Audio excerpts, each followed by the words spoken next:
Well, today is the first Sunday in Lent. We had Mardi Gras. I hope you had a good celebration. And then there was Ash Wednesday. You saw friends and neighbors walking around with the black mark on their head, the ashes, which I think is one of the most Unitarian of Christian events, where the priest or minister puts ash on the head and says, "From dust thou have come, to dust thou shalt return," the acknowledgement of death and our mortality, which begins Lent, which is a period of time of self-reflection, reflection on the soul, on the spiritual life. And it has within it the ascetic tradition. The ascetic tradition, which is not limited to Christianity. It comes in all traditions. The Hindus have asceticism, saying that each person who is a Hindu at some time in their life must live an ascetic life, even a short period of time. And the Muslims, as sort of central to who they are, have both fasting and pilgrimage, which means they strip away all the comforts of life and go to Mecca. And the Jews have the Sabbath, which comes every week, which in some ways is a form of asceticism, but a form of asceticism around busyness and time. That setting aside the Sabbath, setting aside a time when we don't work and don't busy ourselves, but study and sit with family and eat, that's kind of a regular practice. And the Buddhists have the story of the Buddha. There is no Buddhism without the Buddha going into the forest, leaving everything he knew, stripping away all of what he had as a prince, and being confronted by all forms of temptation and struggle to find enlightenment. So each religion has this practice, this lineage of asceticism. So what is a Unitarian Universalist ascetic practice? No ideas? I assume most of you came here saying, well, we're coming here to get away from all that, right?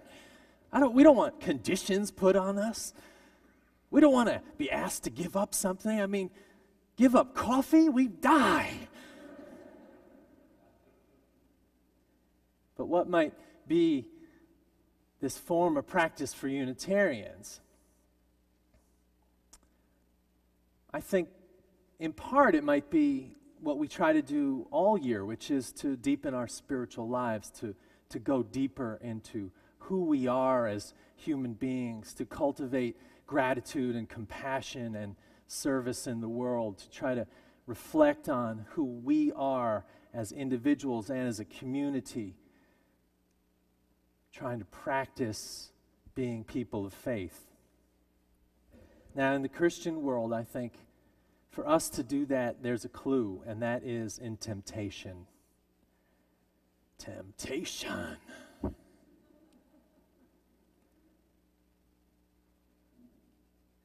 Today in Christian churches all over the world, they're reading the story of Jesus being tempted in the wilderness. Those of you who grew up in Christian traditions know this story well as the beginning of Lent. Jesus is baptized in the Jordan and then goes into the wilderness, into the desert. The metaphor is very strong. He goes into the desert of his life, and he is tempted by the devil.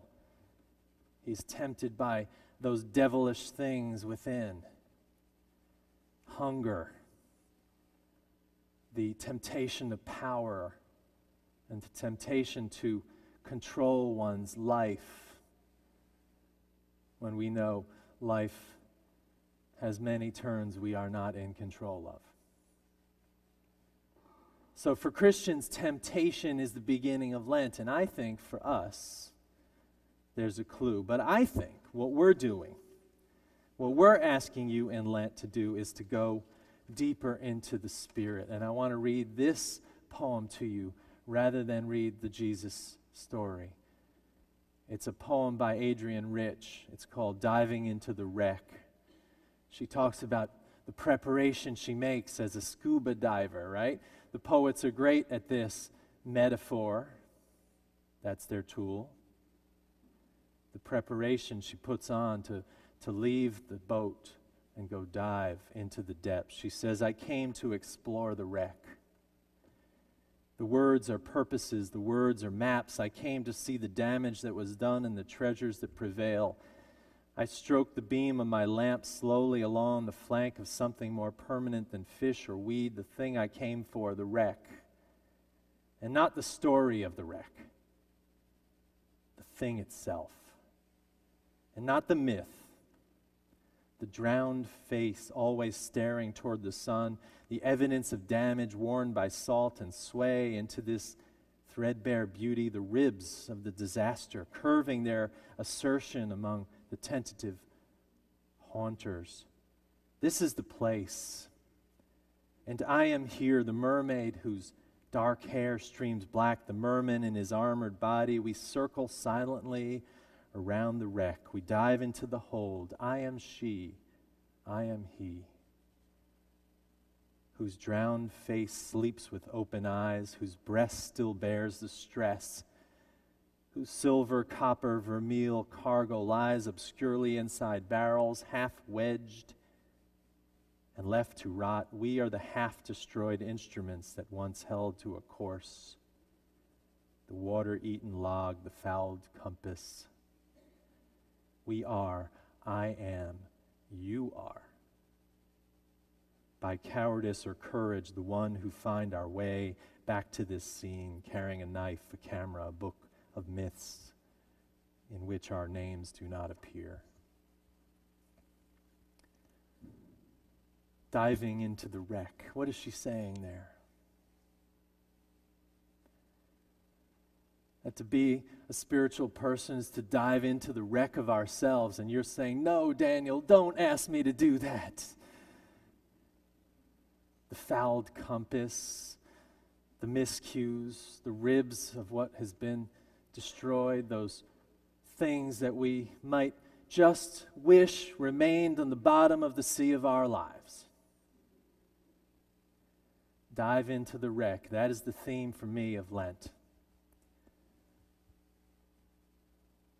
To dive is to make meaning of our lives.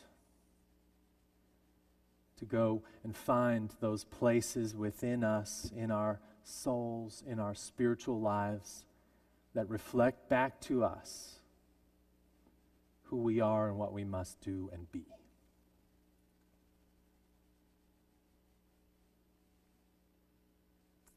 Lent for us is a time of deliberate diving. And I think the Christians have it right. I think it starts with temptation, because just to make that dive is a hard thing to do. If I just tell me the stories of the wrecks of your lives, it could take a while, right, to even get to it. But temptation is, to me, the beginning. Temptation are signals of what lays beneath. Now, Lent asks us to take on a practice, and I think temptation relates to test. To temptation, the temptation are the things that draw us, the things that call our souls. But a test is something that requires examination, observation. All of us have taken tests before, right? Is there anyone here who's never taken a test? We took a driver's test at least. We've had professors say on Tuesday there's going to be a test and you better prepare. And we've also had those tests in our lives, those moments that tested who we were. But what I'm recommending here in Lent is that you follow the temptations down. You follow the temptations down. Now, we all have temptations. I was tempted to stay up late last night and drink scotch and watch reruns of Downton Abbey. I'm telling you the truth. But I had sermon preparation to do, so I did that instead. And I asked my Facebook friends, this is one way we find out a lot about what you're thinking about. I asked my Facebook friends what their temptations were. Of course, the wise guys said they're tempted to comment on Facebook postings. But here are some other ones. Members of the church, friends of mine, cheating on the New York Times crossword puzzle. Shopping, chocolate, wine, overworking. And now it gets a little deeper. Stripping everything out of my life that isn't necessary, all the stuff, and to see what life would feel like completely unencumbered by all of that literal weight. The temptation to just hit the road, to stick my thumb out and see where it takes me. The temptation of reducing others' worth or goodness to how they are behaving in the moment toward me. Condemning them too soon. The temptation of apathy and despair. A low-grade brand of quiet despair that just keeps me from attempting my big goals, my real dreams. And a colleague reminded us of what A. Powell Davies said in the 50s, who preached a sermon called Temptation to be Good. She said, there are good temptations, those things we would love to do if we weren't too scared even to start.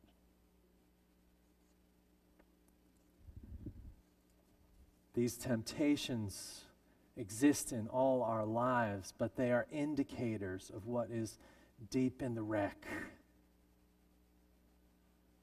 They are indicators of the pain and the hunger and the thirst that goes beyond just what we want to eat in that moment. They are the longings, the yearnings. So test. A way to follow the temptation into a test of oneself. This could be the Unitarian Lenten practice. To test oneself by following the temptation, finding out what it means, and how we turn that into a test of soul for these 40 days. I'm not asking for a whole year. I'm asking 40 days and some documentation.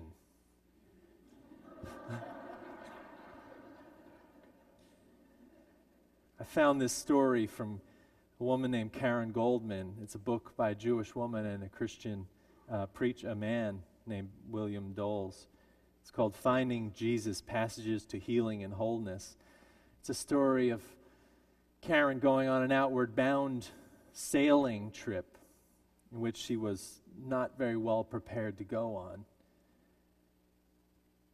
She says she got on the boat with these other folks and they sailed, and then they had the 3-day solo time on an island, each on an island with no food.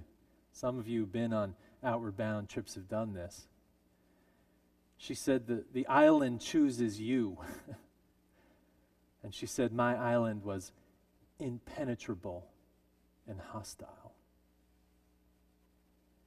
And she steps off the boat onto the island, and there she is. She can't go far in because the brambles are so thick. She has about a 20-foot space to walk around in for 3 days with no food, and the sun comes out, and she's in Maine, but still the sun comes out in the summer, and it's 95 degrees and goes down, and it's 40 at night.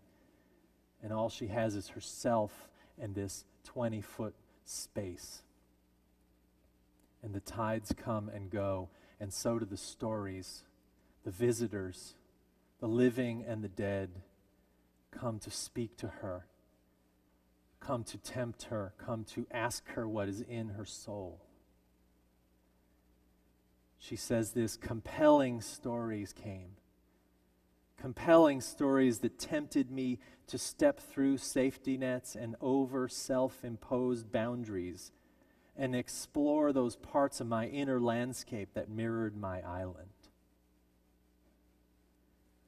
Dark, messy, frightening corners of the soul, she said, that needed separating, that needed sorting and testing.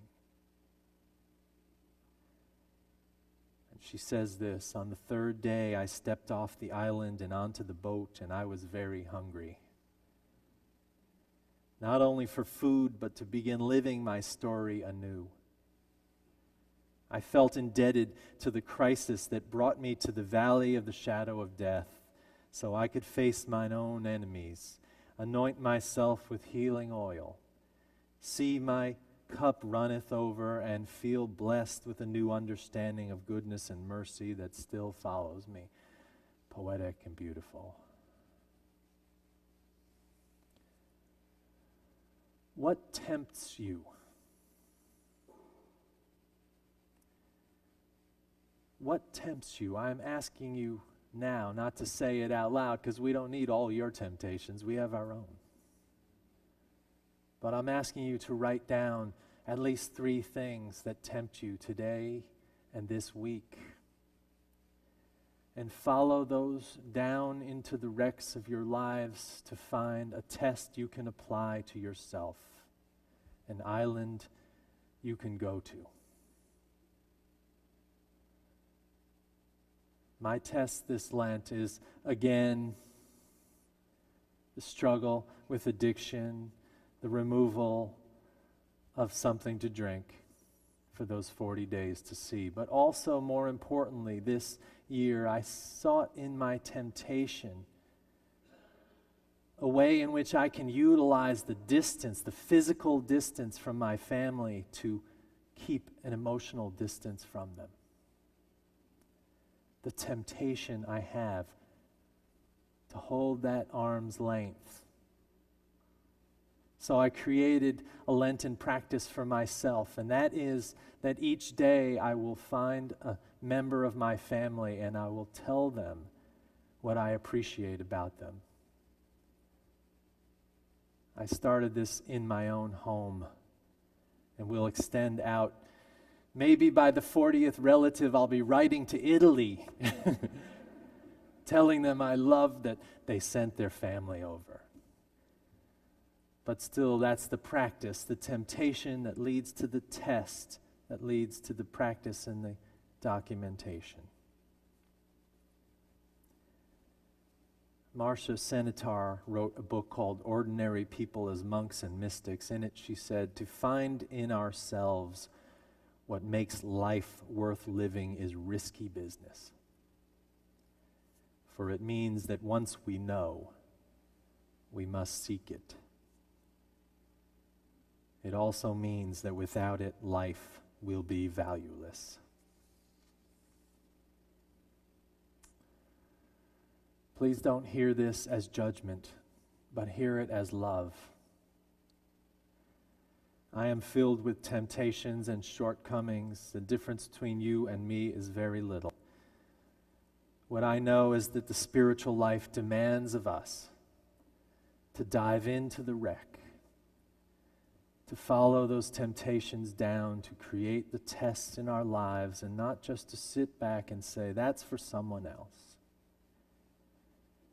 But we can embrace this practice even just for 40 days. So that we might heal what is within, that we might find a wholeness in our souls, in our spirits. And that will be valuable spiritual work. And then when we get to Easter, we will have walked a serious path, a path that brings us from death to renewal. Lent is more than just giving up soda and scotch. It is finding the pain and the struggle within it and acting on it. I commend this practice to you, my friends, and wish you a good Lent. this is part one of 2 parts of a sermon. Next week, the exploration of how the tragic and the celebration of life meet. Amen.